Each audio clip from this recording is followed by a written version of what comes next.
et ceux qui font partie des chemins de vie numéro 4. Alors, qu'est-ce qu'un chemin? Alors, tout d'abord, pardon, excusez-moi,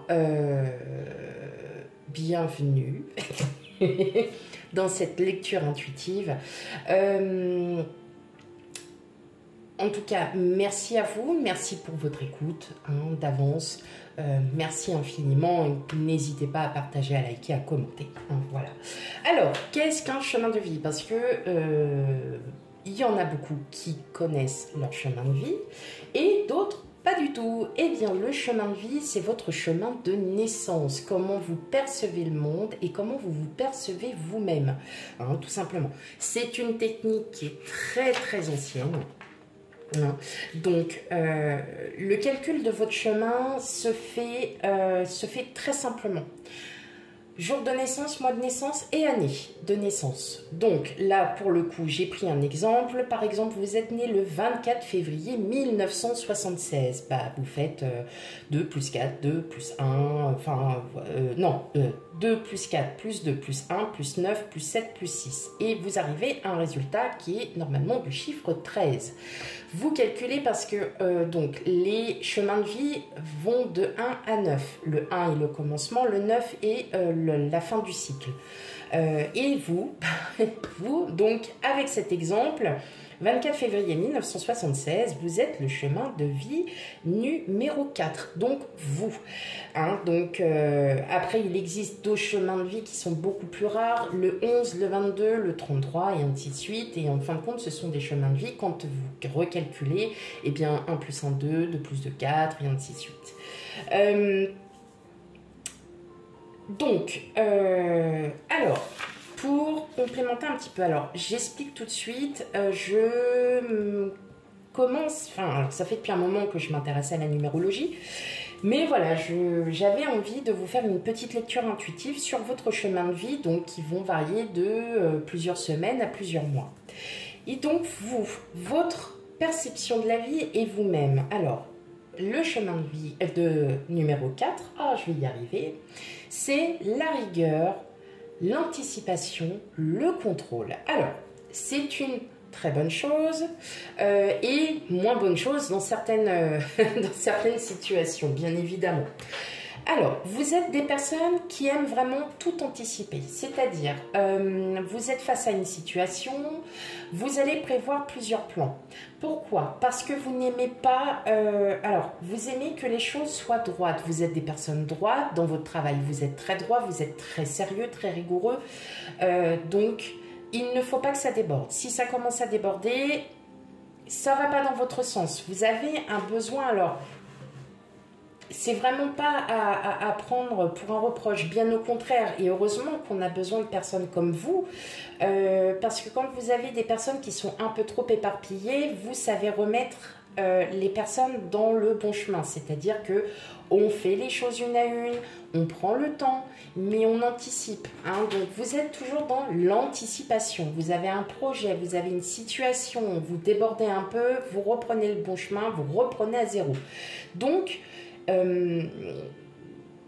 parfois les obstacles, vous n'y êtes pas préparé parce que vous ne les avez pas anticipés. Il peut y avoir d'autres obstacles qui vont être totalement différents de ceux que vous avez pensé auparavant.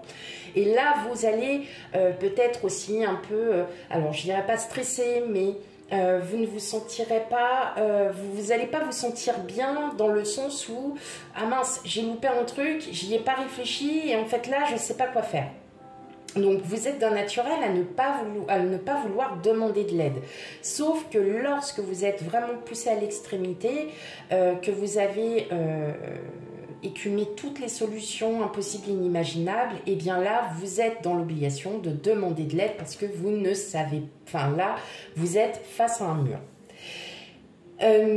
Dans votre vie personnelle, c'est pareil. Tout doit être structuré, tout doit être... carré, il ne faut pas que ça déborde, il faut vraiment tout anticiper, vous préparez tout. C'est comme les vacances, les départs en vacances ou les retours de vacances, vous préparez tout en amont, vous n'hésitez pas, vous êtes très organisé, vous savez ce que vous devez faire, d'accord? Vous êtes des personnes aussi qui aiment La routine, bien sûr, ça va de soi et ça me paraît plutôt logique. Vous êtes des personnes très structurées où rien ne doit dépasser. Donc effectivement, même dans votre vie personnelle, tout doit être de la même manière. Et que ça soit aussi dans votre vie sentimentale, vous, la routine, ça ne vous fait pas peur. Vous êtes fait pour ça. Mais ça peut aussi nuire à votre entourage, à vos relations sociales, professionnelles, personnelles. Parce que le fait d'anticiper, d'être trop organisé peut déstabiliser les personnes qui vous entourent. Hein. Donc, vous avez quand même cette patience de vous dire aussi, ok, parfois, il faut que je lâche prise pour que la personne se sente un peu mieux. Voilà. Vous avez une très très bonne entente avec les chemins de vie, donc numéro 4, donc comme vous. Les chemins numéro 6, où eux, ils ont une responsabilité, une dévotion envers la famille, hein, qui va vous paraître paisible parce que pour ça, vous allez pouvoir vraiment tout organiser. Et le chemin de vie numéro 7, alors le chemin de vie numéro 7, qui est un chemin de vie plutôt solitaire, vous voyez, vous allez pouvoir remettre un peu dans le bon ordre, dans le chemin et travailler aussi hein, au niveau professionnel avec cette personne qui a vraiment par contre un éveil très élevé. Donc ça, il y a une parfaite entente avec ce chemin de vie-là. Ok ? Allez, bon, après ma petite explication qui a duré pas mal de temps, mais qui est important aussi pour vous, parce que parfois vous ne pouvez pas vous reconnaître dans ce chemin de vie, et bien tout simplement parce que c'est une autre numérologie qui prend le dessus. Donc ça peut être votre année personnelle, votre mois personnel, ça peut être tout ça. Donc, à voir mes amis, chemin de vie numéro 4. Allez, c'est parti pour la lecture intuitive. Quel message pour vous, les chemins de vie numéro 4?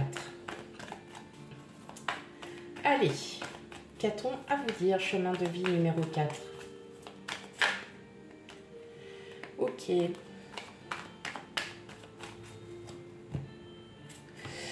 Eh oui, hein, vous êtes... Alors, c'est contradictoire parce que vous êtes et à la recherche d'un équilibre et vous avez l'équilibre. Alors là, franchement, je ne sais que en penser. En fait...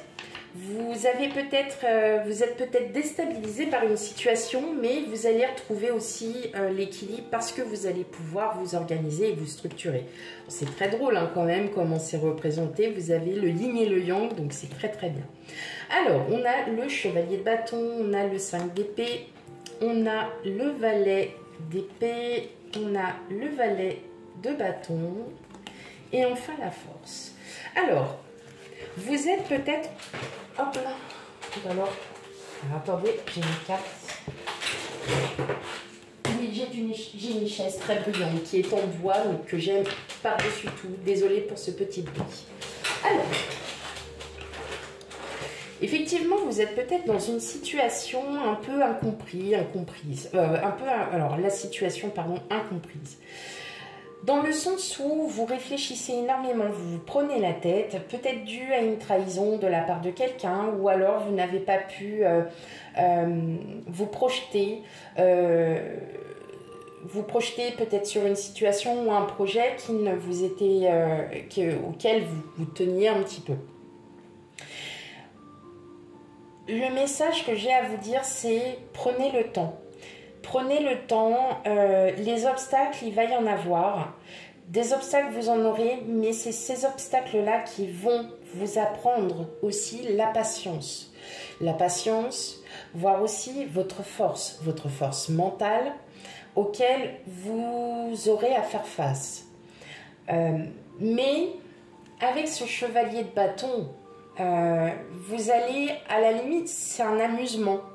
C'est comme si vous vouliez vous mettre au défi de faire un projet ou bien de peut-être dans votre environnement professionnel, vous avez peut-être du monde autour de vous qui n'est pas forcément très positif et vous vous remettez quand même un peu en question. Vous vous remettez en question et vous êtes en train de peut-être de vouloir...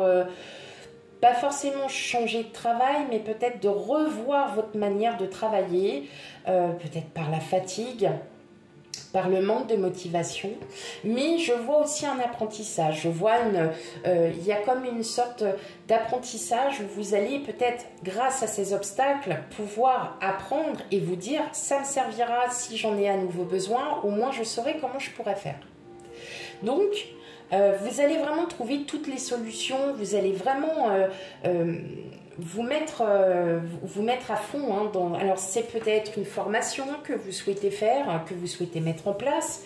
Et bon, bah voilà, peut-être le manque de temps, le manque de finances, le manque, voilà, un manque aussi de motivation, tout simplement, ou peut-être pas encore prêt à y aller, hein, à sauter le pas, et vous réfléchissez, vous vous prenez la tête, alors que là on vous dit simplement de lâcher prise, de prendre le temps, de bien y réfléchir et de vraiment bien comprendre votre situation actuelle et s'il n'y aurait pas d'autres solutions à apporter.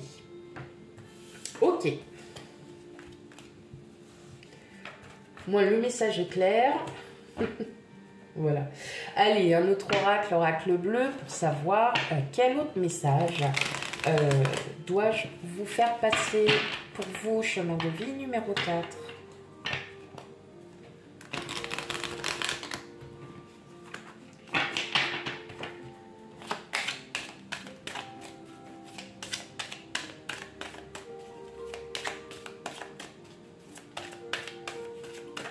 Allez, pour vous, chemin de vie numéro 4.